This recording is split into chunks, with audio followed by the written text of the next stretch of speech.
महफिल सजाने लज्जो आपा नहीं, हम बोल के बताएं। डर है तुम्हें उत्तम काशी, 2 टके के पत्थर को तुम शाही महल की रौनक बनाने चले। Two movies are in town, Laapataa Ladies and another one is Heera Mandi.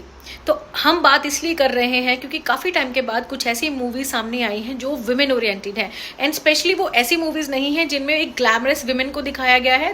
Both the stories are very very subject oriented, very interesting, and most importantly वो पार्ट्स जो वुमेन अक्सर शेयर नहीं करती है, और सबसे बड़ी बात जिसके बारे में फिल्मों में बात नहीं की जाती है। लापता ladies is like wonderful movie. अगर आपने अभी तक नहीं देखी है तो आप उसे जरूर देखिए, आपको एक विमेनहुड का अलग सा एस्पेक्ट नजर आए। मोटर की बाइंडिंग करा के आए। जब आप लापता लेडीज को देखते हैं तो इस मूवी में दिखाया गया वो बिफोर एक ओल्ड इंडिया है, पर उसमें लड़कियों की जो सोच है, जहाँ पे हमारी सोसाइटी आज भी ड्राइव करती है कहीं ना कहीं पे, वो सोच को आज भी हम रिलेट कर पाते हैं, हम उसे महसूस कर पाते हैं। एंड स्पेशली द वुमेन जब वो सिचुएशन से भागती है, जो अपने आप से भागती है, और जबकि दूसरी जगह पे वो दूसरी लड़की को जो दिखाया गया है उसमें वो दिखाने का मैसेज ये है कि किरण राव ने यहाँ पे ये क्लियर करने की कोशिश की है कि जब औरतें कुछ ठान लेती हैं, जब लड़कियां कुछ सोचना शुरू कर देती हैं, तो वो उसे हासिल करके रहते हैं। हीरा मंडी मूवी में एक सबसे बड़ा मैसेज जो खुलकर सामने आया वो ये है कि जब आज से इतने साल पहले हीरा मंडी जब बनी थी, जहां पर औरतों को उनकी कला को कला के रूप में देखा जाता था, आर्ट के रूप में नहीं देखा जाता था, उनको उनकी कला के रूप में देखा जाता था, आर्ट्स को लेकर, डांस को लेकर, म्यूजिक को लेकर। और उनमें बताया गया है कि इस फिल्म में एक्चुअली ये दिखाया गया है कि वहां पर अदब से रहना सिखाया जाता था, सलीके से रहना सिखाया जाता था। तो वो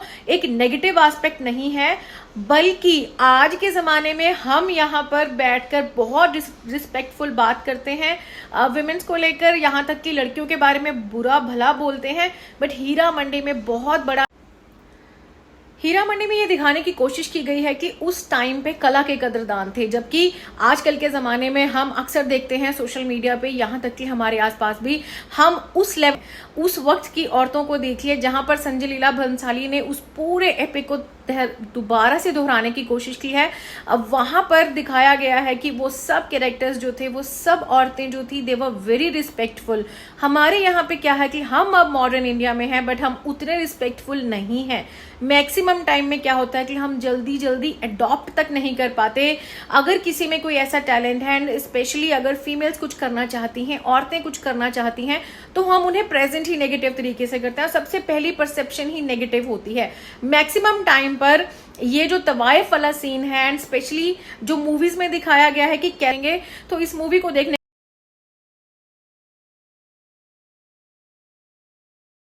Hira Mandi and the Lapata Ladies are must watch on the Netflix, and moreover Netflix is the right platform to watch this type of content, because Netflix पर आप इसके साथ साथ आर्टिकल 370 मूवी भी जरूर देखिए। वो भी ऐसे ही रियलिटी बेस्ड एक स्टोरी है। आपको उसको देख करने के बाद समझ आएगा कि जब हमारे देश में कोई आफत आन पड़ती है तो how we need to tackle that.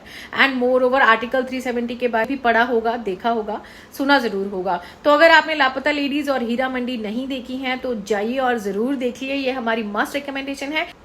Netflix पर मौजूद अगर आपने इन दोनों फिल्मों को देख लिया है तो रेट करना मत भूलिए, एंड डू कमेंट अस आपको दोनों में से कौन सी मूवी ज्यादा अच्छी और अपीलिंग लगी with the good social message.